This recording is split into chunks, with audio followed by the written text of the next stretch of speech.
Good morning. আশা করব তোমরা সবাই খুব ভালো আছো আর সুস্থ আছো। আমিও খুব ভালো আছি। আজ হচ্ছে 26শে মে, মঙ্গলবার। বাজে এখন ওই সকাল 8টার মতো। সকালের সমস্ত বাসি কাজকর্ম সারা হয়ে গেছে, গা ধুয়ে জামাকাপড় ছেড়ে ঠাকুরের বাসন মাজা হয়ে গেছে। এই এখন এলাম আমার জন্য চা করতে। আর ইন্দ্র সকালেই চা খেয়ে বেরিয়ে গেছে, ও অনেক সকালেই বেরিয়ে গেছে। তারপরে এই এখন চা খাবো, তারপরে খেয়ে দিয়ে তারপরে আমার দেখি যতটুকু ভিডিওর কাজ যেটুকু করতে পারি এগিয়ে রাখবো। তারপর তো সকালে জলখাবার বানানো আছে, খাওয়া দাওয়া আছে, সেগুলো তো আছেই। আর গরমের কথা কী আর বলবো, সকালবেলা ঘুম থেকে উঠেই ঘেমে গেছি। মানে দু একটা কাজ করতে করতেই ঘেমে গেছি। কিন্তু সকালবেলা ঘুম থেকে উঠেই না দেখছি একটা মেঘলা মেঘলা ওয়েদার। জানি না কেন দুদিন ধরেই রোজই ঘুম থেকে উঠেই দেখছি মেঘলা, এবার তারপরেই একদম কাঠফাটা রোদ। আজকে 6টার সময় ঘুম ভেঙেছে, উঠেছি 6:30টার সময়। ইন্দ্র ওঠে পড়েছিল, জানালা খুলে দিয়েছিল। তখন তোমরা দৃশ্যটা দেখলে বুঝবে না, পুরো অন্ধকার কালো হয়ে রয়েছে, মনে হচ্ছে কি এই বুঝি নামবে। পুরো অন্ধকার। ভোরবেলা অতটা 6টার সময় ওরকম থাকে না। বেলা বাড়তে বাড়তেই দেখো একদম, এখনই আমি তাকাতে পারছি না ওদিকে, চোখ ঝলসে যাচ্ছে। এখনও তো 9টা বাজবে, 10টা বাজবে, 11টা বাজবে, 12টা বাজবে, ওরে বাপরে বাপ। যাক, চা খেয়ে এই এখন দেবো জামা কাপড় কাচতে। এক একদিন সকালবেলা উঠেই দিয়ে দিই, আবার এক একদিন দেওয়া হয় না, তো এখন দিচ্ছি জামা কাপড় কাচতে দিয়ে। তারপর আজকে আমি বিছানার চাদরগুলো পাল্টাবো। মঙ্গলবার, গত সপ্তাহে মঙ্গলবার পাল্টেছিলাম, আজকে আবার পাল্টাবো। তবে পাল্টে আজকে আর কাচতে দেবো না, কারণ আজকে অলরেডি কাচা হয়ে যাচ্ছে, থাক। যদি দেখি অবশ্য রোজই না আমার এরকম কাচা থাকছে, রোজের কাচা আর কি। আর এইসব বেডশিট কাচা মানে এক্সট্রা। আগে যেমন কি হতো, শীতকালে অতটাও থাকতো না, রোজ এমনও গ্যাপ হয়েছে দিন যে মাঝখানে একদিন গ্যাপ গেছে, কিন্তু গরমকালে গ্যাপ যাওয়ার কোনো প্রশ্নই নেই। ইন্দ্র দুবেলা বেরোচ্ছে, দুবেলারই জামা কাপড়, মানে দুটো 4টে জামা প্যান্ট নিয়ে তাতানের পড়তে যায়, ওর জামা কাপড়। আর আমার তো সারাদিনে কতগুলো নাইটি চেঞ্জ করছি তার কোনো ঠিক ঠিকানাই নেই। তো সব মিলিয়ে মেশিনে তো আর বেশি দেওয়া যায় না, আমার মেশিনটা 6.5 কেজি লোড নিতে পারে, এর বেশি তো জামা কাপড় দিতে পারবো না, কাজে অল্প অল্প করেই কাচতে হবে। তো এক একদিন এমনও হয় দুবার কাচতে দিতে হয়। তো যাই হোক, আজকে আর চাদর দেবো না। যদি দেখি কালকেও রোদের জামা কাপড় অনেক থাকছে, সেরকম হলে দুবার কেচে দেবো। আর যা রোদের তাপ, ও শুকিয়েই যাচ্ছে, আর চাদর তো মেলার সঙ্গে সঙ্গেই শুকিয়ে যাবে। যাই হোক, আরেকটা কথা, তো এর আগের দিন যখন আমি বললাম না যে আধার কার্ডের সাথে ফোন নাম্বার লিঙ্কের প্রচুর লাইন পড়ছে ব্যাংকে, তোমাদের মধ্যে বেশ কয়েকজন কমেন্ট করেছো যে ব্যাংকে কেন যাচ্ছ, পোস্ট অফিসে হয়। হ্যাঁ, আধার কার্ডের সাথে ফোন নাম্বারের যে লিঙ্ক, সেটা মেনলি যেটা হয় সেটা পোস্ট অফিসেই হয়।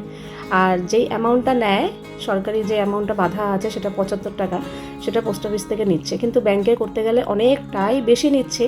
কিন্তু ভাবলাম যেহেতু পোস্ট অফিসে কম, মানে কম বলতে যেটা মানে ন্যায্য সেটাই নিচ্ছে, আর সেখানে ভিড়ও উপচে পড়া ভিড়। ভাবলাম যেখানে একটু টাকা বেশি সেখানে হয়তো ভিড় কম হবে।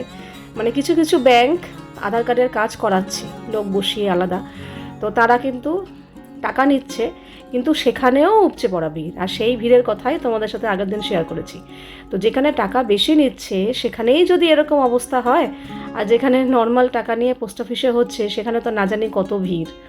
তো যাই হোক, আমার বাবাকে বলেছি তুমি একটু মাঝে মাঝে খেয়াল রেখো, তুমি তো বেরো পোস্ট অফিসে, ব্যাংকে, যেখানেই আধার কার্ডের কাজ হচ্ছে না কেন, যদি একটু কম মানে ভিড়টা যদি একটু কমের দিকে যায় জানিও, কেন এই কাজটা তো খুবই একটা ভাইটাল কাজ। আমার ইন্দ্র, তাতানের, আমার শ্বশুরমশাইয়ের আর আমার ভাসুর, এদের সবার করা আছে, কিন্তু আমার শাশুড়ি মা এদিকে আর ওদিকে আমার বাবা মা, এদের কারোরই আধার কার্ডের সাথে ফোন নাম্বারের লিঙ্ক নেই, যেটা খুবই জরুরি আজকাল থাকাটা। দেখো, সরকারি জিনিস কখন কি প্রয়োজন পড়ে না পড়ে, আমার মনে হয় সব কিছু ক্লিয়ার রাখাটাই ভালো। কারণ যখন এরকম হিড়িক উঠবে তখন এরকম ভিড় মানে ঠেলা সামলাতে হবে, কাজে ফাঁকা করে নেওয়া ভালো।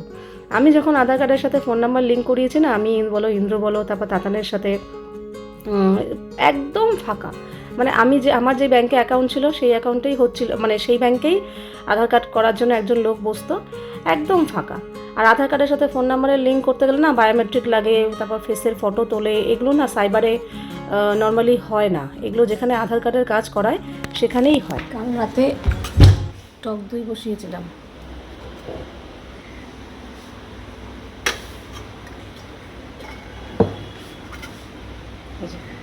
গরমকালে না দইটা খুব সুন্দর বসে, শীতকালে এতটাও সুন্দর বসে না।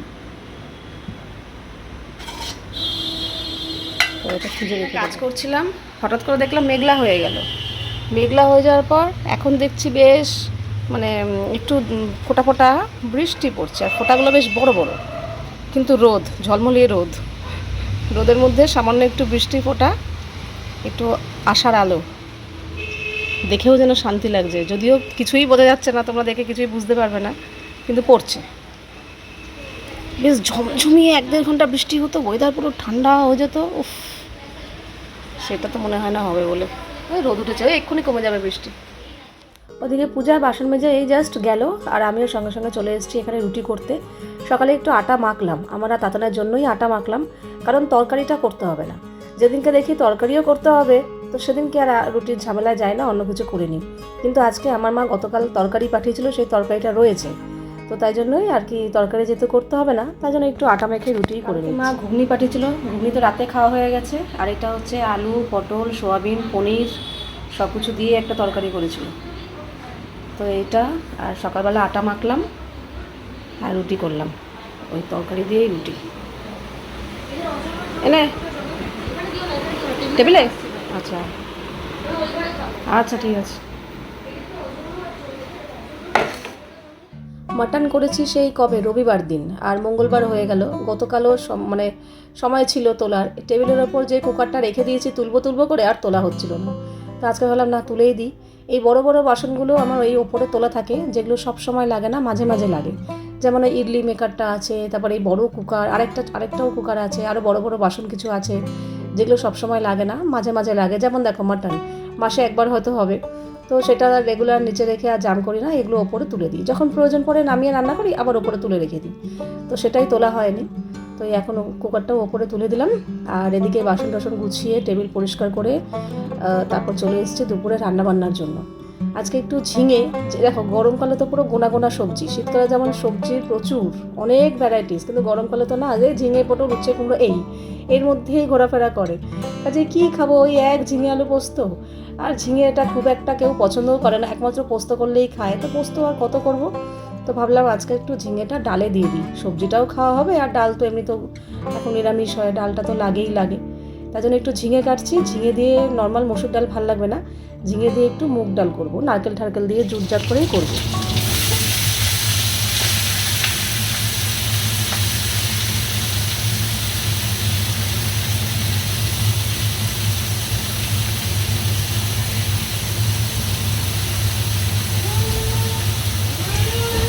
এখানে না ঝিঙে দিয়ে আজকে মুগ ডাল করেছি। মুগ ডালটাতে আদা বাটা, নারকেল বাটা দিয়েছি, নুন মিষ্টি তো দিয়েছি। নামানোর আগে একটু ঘি দিয়ে দিলাম, ব্যাস।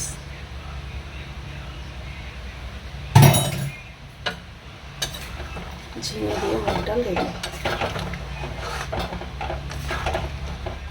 এখানে পাট পাতার বড়া হচ্ছে। পাট পাতাগুলো আগের দিন আমি লম্বা লম্বা দেখে বেছে বেছে রেখে দিয়েছিলাম বড়া খাবো বলে, দেখেছো লম্বা লম্বা। আরও আছে এখানে, এখানে বেসনগুলো আছে। আর এখানে রান্না বলতে লাল শাক ভাজা, আর এখানে মানকচু বাটা করেছি, নারকেল, সর্ষে, রসুন, কাঁচা লঙ্কা দিয়ে বাটা। আর এটা হচ্ছে ঝিঙে দিয়ে মুগ ডাল, আর ডালের সাথে পাট পাতার বড়া।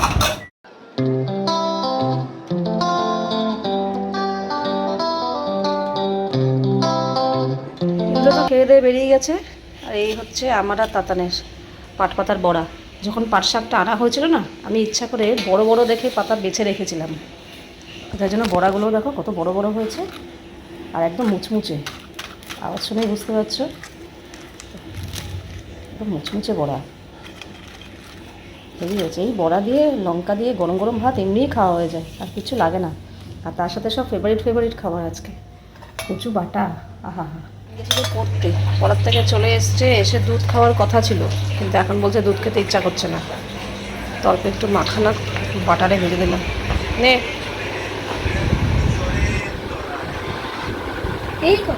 এই কটাই আছে, আগের দিন হাফ দিলাম আর হাফ হলো না, নিয়ে আসবি আরেক প্যাকেট, বুঝলি। আচ্ছা এখন 8:30, তাতান একটু নিচে গেল। ওই যে মা জামা কাপড়গুলো কাঁচা হয়ে গেছিলো, ভাঁজ করা হয়ে গেছিলো, বললাম যা দিয়ে আয়, কালকেই হয়ে গেছিলো, তো আজকে গেল এখন নিচে। আর আমি সন্ধ্যেবেলা উঠে আধা ঘন্টা হেঁটেছি, মানে ঘরেই হাঁটার পর ফ্রেশ হয়ে চা খেলাম, খেতে খেতে একটু মোবাইল দেখছিলাম। আর এই এখন এলাম রান্নাঘরে। গরমটা যেন আর ভালো লাগছে না। রোজ সকালবেলা উঠে যখনই আকাশের দিকে তাকাচ্ছি দেখছি মেঘলা, প্রত্যেক দিন এই কদিন ধরে সকালবেলা মেঘলা থাকছে, বেলা বাড়ার সকাল সকাল রোদ উঠছে। তো আর পারা যাচ্ছে না, একঘেয়ে হয়ে গেছে রোজ। তবে হ্যাঁ, কালকে আজকে বেশ ভালো হাওয়া দিচ্ছে, হাওয়াটা থাকাতে না অনেকটা আরাম লাগছে। গরম তো একই জায়গায় আছে, অনেকটা আরাম লাগছে। দেখি চলো, খালি মনে হয় কি দুপুরেও কতক্ষণে কাজবাজ সেরে একটু ঠান্ডা করে ঢুকবো, আবার রাতেও মনে হয় কতক্ষণে কাজবাজ সেরে একটু ঠান্ডা করে ঢুকবো। এই দুটোই যেন শান্তি, আর স্নান করে। তো চলো, রান্নাবান্না বলতে রাতে রুটি হবে। ও ইন্দ্র আবার বলেছে আজকে একটু সুজি করতে। ওর আবার রুটি হলে মানে কিছু একটা চাই, হয় ডিম না হয় মিষ্টি কিছু। তো সুজি খাবে বলেছে। সুজিটা কোথায়? ও সুজি প্যাকেট ওখানেই আছে। রুটি, তার সাথে একটু ভাজাভুজি করতে হবে, আর সুজি। তো সুজিটা আগে করে নিই, সুজি তো ঠান্ডাই খায়। সুজি দিয়ে যদি ঝাল সুজি করা হয় তাহলে তাতান খায়, এছাড়া ইডলি করে দিলে খাবে, কিন্তু সুজি দিয়ে মানে অন্য কিছু রেসিপি করে দিলে খাবে। কিন্তু সুজি এরকম যে আমরা যে ছোটোর থেকে আমরা দেখে এসেছি সুজির যে হালুয়া যেটাকে বলে, মানে নর্মাল সুজি আর কি, তো মিষ্টি টিষ্টি দিয়ে ঘি দিয়ে, তো সেইভাবে না তাতান খায় না, মানে মিষ্টি জিনিসটা ও খুব একটা পছন্দ করে না। কিন্তু আমারও সুজি যে খুব প্রিয় তা বলবো না, কিন্তু মোটামুটি লাগে, খাবো না তা না, খাবো। কিন্তু ইন্দ্র আবার একটু ভালোবাসে। ইন্দ্রর হচ্ছে কি, রুটি হলে তার সাথে কিছু একটা আকর্ষণীয় চাই। রুটি তো পছন্দ করে না খেতে একদমই, তার সাথে যদি একটু ডিম থাকে, কিংবা যদি দুধ ফল থাকে, কিংবা এরকম একটু মিষ্টি আইটেম কিছু থাকে, তাহলে হয়তো খাবে। এই যে এত কিছু সুজি করলাম, এই আজকে বরবটি আলু ভাজা করবো, যেন একখানা রুটি খেয়েছে, আর সুজি খেয়েছে, একটু সবেদা খেয়েছে, এইসব খেয়েছে, একটা রুটি খেয়েছে। অথচ পরোটা করে দাও, 3টে পরোটা খেয়ে নেবে, মানে এই হচ্ছে ব্যাপার, রুটি একদমই খেতে চায় না।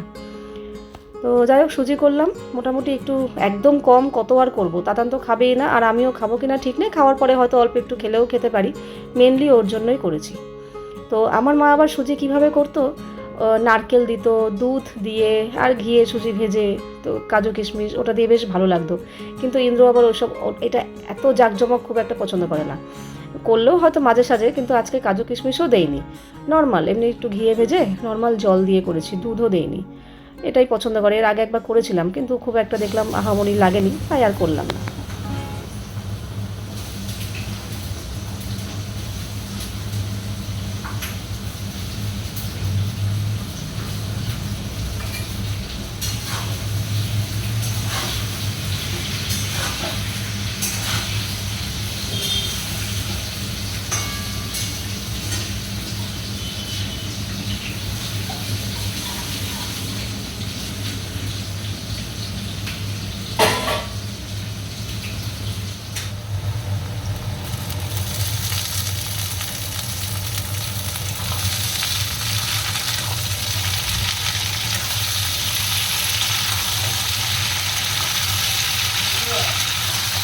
এই যে এখানে আটা মাখা হয়ে গেছে, একটু বেশি করে মেখেছি, সকালের জন্য রেখে দেবো।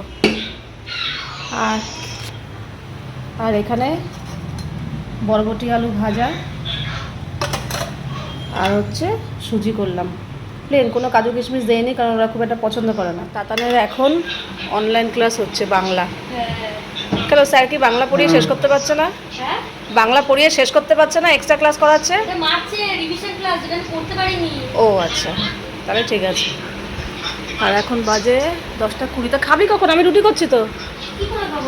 ওরে বাপরে। আচ্ছা ঠিক আছে, তাহলে যা কর। দরজা দিয়ে দেবো? বাংলা স্যার অনলাইন ক্লাস করাচ্ছে, তাও আবার রাত 10টার সময়, ভাবো। যাই হোক, তো রুটি করি, 10টা বেজে গেছে, 10:15 বাজে। ইন্দ্র বললো হ্যাঁ করে ফেলো, ও জাস্ট এই 9:30 নাগাদ ঢুকলো। রুটি করি, হ্যাঁ রুটি করি, দেখি খাইয়ে দিতে হবে, নাহলে কতক্ষণ বসে থাকবে। মেয়ের এখন অনলাইন ক্লাস চলছে।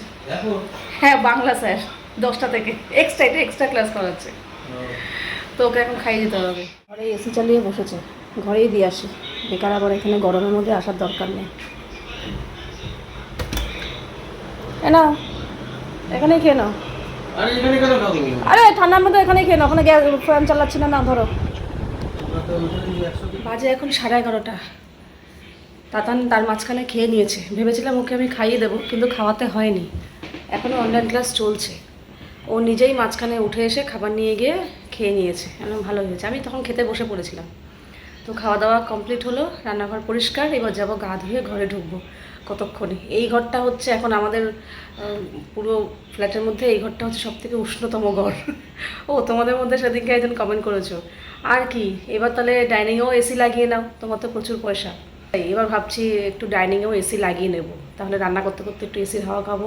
আর এসিটার 12টা বাজাবো, কারণ এখানে তো রান্না করবো, রান্নার ঝাঁজ উঠবে, এসিটার সত্যানাশ হয়ে যাবে। মানে অতটাও বিলাসিতা নেই যে রান্নাঘরেও আমি এসি লাগাবো। ছোটোর থেকে কষ্ট, মাকে ঠাকুমাকে কষ্ট করে পরিশ্রম করে ছোটোর থেকে আমি বড় হয়েছি, মানে পরিশ্রম করতে দেখে আর কি। কাজেই আমিও সেই একটা মধ্যবিত্ত পরিবারের মেয়ে, এখানেও একটা মধ্যবিত্ত পরিবারের বউ।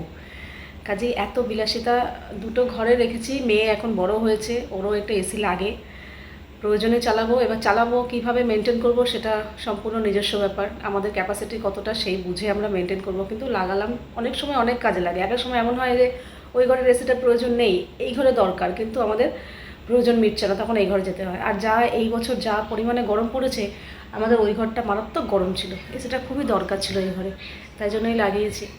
তো তোমরা এসব ভেবে ভাবছো কি আমাদের প্রচুর পয়সা, আমরা যা চাইবো তাই করতে পারবো? না, আমরা একটা সাধারণ মধ্যবিত্ত ঘরের মানুষ। কাজে একটা জিনিস যখন করি না, তোমাদের তো সব কিছু বলা হয় না। দেখো তোমাদের কি বলবো, মনে করো আমার রাত্রে ঘুম হচ্ছে না টেনশনে, ইন্দ্রর টেনশনে ঘুম হচ্ছে না, আমরা দুজন আলোচনা করছি কী করে সলিউশন করবো, কী করে কোনটা করবো, এটা করলে ওটা হবে না, এটা করলে ওটা হবে না, মানে এই সব চিন্তাভাবনাগুলো আলোচনাগুলো কি তোমাদের সাথে শেয়ার করা সম্ভব? সম্ভব নয়। কাজে তোমাদেরকে যখন কি দেখাই, তোমাদেরকে ফলাফলটা দেখাই। এর পেছনে যে স্ট্রাগলটা, যে চিন্তাটা, যে টেনশনটা, সেগুলো কিন্তু তোমার সাথে শেয়ার করিও না, কেউই করে না। কিন্তু তোমাদেরকে ফলাফলটা দেখাই, যে সাফল্যতাটা, যে হ্যাঁ এটা করেছি, হ্যাঁ এটা পেয়েছি, হ্যাঁ এটা করেছি। এর পেছনের লড়াইগুলো, যুদ্ধগুলো কিন্তু তোমার সাথে শেয়ার করা হয় না। তার জন্য তোমরা ভাবো কি খুব ইজিভাবে হয়ে গেল, বলেছি ফ্ল্যাট কিনবো কিনে ফেলেছি, বলেছি বাইক কিনবো কিনে ফেলেছি, বলেছি মোবাইল কিনবো কিনে ফেলেছি, কিন্তু এর পেছনের যে স্টোরিটা সেটা কিন্তু তোমরা জানো না। আমরা তো খুব বড় লোক নই যে যখন যেটা চাইবো তখন সেটাই পেয়ে যাব কিংবা করে ফেলবো। এর পেছনে অনেক লড়াই, যুদ্ধ, স্ট্রাগল, চিন্তা, স্যাক্রিফাইস, অনেক কিছু আছে। তো সেগুলো সব কিছু তোমাদের সাথে শেয়ার করা হয় না, ঠিক আছে? কাজেই এতটাও বিলাসিতা আমরা কখনোই করব না যে রান্নাঘরেও এসি লাগাবো, ভাবাই যায় না, ভাবতেও পারি না। যতটুকু প্রয়োজন একটু চেষ্টা করি ভালোভাবে থাকার, ভালোভাবে বাঁচার। এটা প্রত্যেকটা মানুষের মধ্যেই এই জিনিসটা থাকে যে যতদিন বেঁচে আছি একটু ভালোভাবে থাকবো, খাবো, পরবো, এই আর কি। এটা করার জন্যই এত লড়াই, এত যুদ্ধ। যাকে চলো, তো আজকের ভিডিওটা এখানেই শেষ করছি। আবার দেখা হবে তোমাদের সাথে নেক্সট ভিডিওতে। তোমরা সবাই খুব ভালো থাকবে, সাবধানে থাকবে, সুস্থ থাকবে। তাহলে love you all, good night and tata.